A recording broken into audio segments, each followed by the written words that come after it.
Olá, boa noite a todos, bem-vindos novamente aqui aos estúdios da TV Êxito e hoje novamente no programa Clique Jurídico.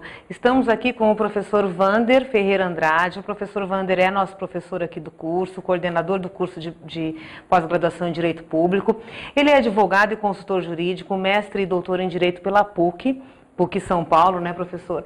Tem especialização em Direito Público e em Direito do Condomínio, é professor universitário, leciona em São Paulo em diversas universidades, é professor do curso de pós-graduação, coordena cursos de pós-graduação e cursos de graduação e atuou como diretor técnico jurídico da Secretaria de Justiça do Estado de São Paulo e como consultor especial do Ministério da Justiça.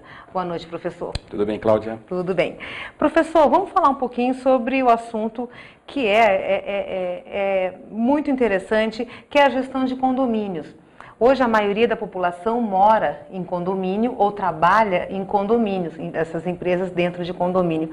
E claro que isso, onde você tem uma concentração de pessoas no mesmo ambiente, obviamente as relações se complicam. Então, essas estruturas, seja residencial ou empresarial, possuem exigências legais. E muito relevante, tornando essa tarefa de gestão muito complexa, né, professor? Como é que funciona isso? Vamos falar um pouquinho sobre gestão de condomínio aí para os nossos... Ok, Cláudia, o que acontece é o seguinte, em verdade, durante muito tempo, o condomínio ele foi uma realidade administrada por pessoas de boa vontade, por pessoas voluntariosas, por aquele síndico simpático que era uma pessoa querida dentro daquela comunidade, amigos, assim por diante. Ocorre que, como você muito bem colocou, a própria vida social ela se torna muito mais complexa e os condomínios deixam de ter aquele caráter tão somente da habitação, da vizinhança, da moradia, para adquirir contornos mais elevados. Por exemplo, você tem hoje condomínios, quando você fala em condomínios, você não restringe esse conceito só a condomínios de habitação. Você pode falar em condomínios de lojas, de restaurantes, de hotéis. Hoje você já trabalha a ideia de condomínios multimodais, multifuncionais, e essa é uma tendência absoluta.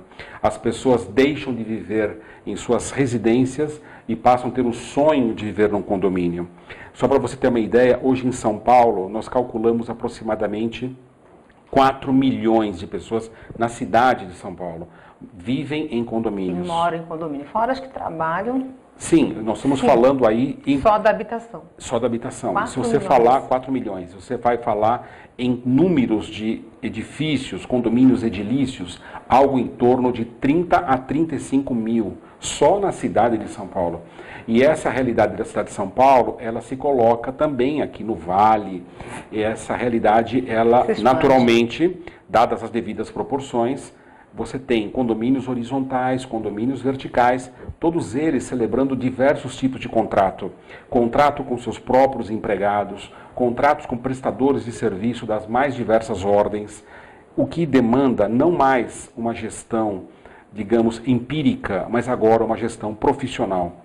Não há mais lugar nesse momento para o improviso. De forma alguma. Até porque hoje as grandes questões condominiais têm esbarrado nos fóruns, nos tribunais, demandando do síndico uma conduta profissional. Mas não só o síndico, o administrador de condomínio, os advogados que têm nesse nicho, nessa grande atividade econômica, um grande campo de trabalho. Claro. Né? Eu conheço muitos jovens que começaram trabalhando com condomínios, fazendo gestão jurídica de condomínio, e isso lhe permite ter uma renda que sustenta o escritório, tão somente por aquela comodidade da prestação contratual e, todavia, esse advogado tem que ter uma especialização, sem dúvida, tem que entender das particularidades dessa área, haja vista que nós temos até hoje alterações legislativas importantes, como, por exemplo, o novo Código de Processo Civil vem trazendo aí toda uma disciplina legal relativamente à cobrança dos inadimplentes, que é a grande questão do condomínio, né? A gestão é a pauta de todas as reuniões. das assembleias, das reuniões, enfim. naturalmente essa questão. E como gerir isso? Como disciplinar essa questão? Como se garantir a efetividade do recebimento das parcelas de condomínio e como fazer com que despesas ordinárias, extraordinárias, sejam realmente trazidas prioritariamente. Essa é uma grande discussão que a gente faz, né?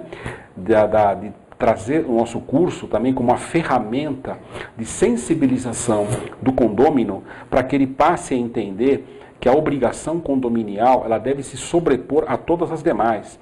Deve se sobrepor à obrigação de pagar o carro, de pagar a escola. Alguém até pode achar isso brutal, mas em verdade nós estamos falando da casa, do patrimônio mais importante da família. Então esse patrimônio tem que ser preservado, ele tem que ser respeitado exatamente para que ele possa usufruir dos demais bens da vida. E muita gente não sabe, mas a pessoa pode até perder o apartamento ou a casa por débitos condominiais. Você está absolutamente correta, né? Algumas pessoas inadvertidamente imaginam que existe aí uma proteção para o único bem imóvel, e de fato existe. Há toda uma disciplina que rege a questão da impenhorabilidade de bens imóveis, mas quando se trata de dívida de condomínio, essa dívida diz respeito ao próprio imóvel. Então, quando a lei de impenhorabilidade, ela disciplina a proteção do único bem, o chamado bem de família, ela diz respeito a dívidas que não tenham a ver com o imóvel. As dívidas do próprio imóvel oneram o imóvel, a exemplo do IPTU, a exemplo do financiamento da própria casa, a exemplo da dívida condominial. Uma pessoa que deixa de pagar o condomínio certamente corre o risco de perder seu único imóvel. É verdade. Não, tem muito assunto. Muito, é muito rico. É muito extenso e por conta disso o professor Wander vai estar em São José ministrando o curso Gestão de Condomínios. Esse curso vai acontecer nos dias 28 de novembro e 5 de dezembro. São 2 sábados, né, professor? Isso. E nós vamos ter aí uma carga horária de aproximadamente 20 horas. É uma imersão no assunto. E vamos falar muito sobre esse tema, que é muito importante. As pessoas que com certeza devem fazer esse curso são os síndicos, os funcionários, as administradoras de condomínios, advogados, zeladorias, gerentes, moradores e toda a demais população, enfim, quem vive dentro de um condomínio e sofre as consequências dessa falta, né, de profissionalismo no gerir essa empresa. É isso. É isso aí. Tá bom? Obrigada, professor. Conte conosco.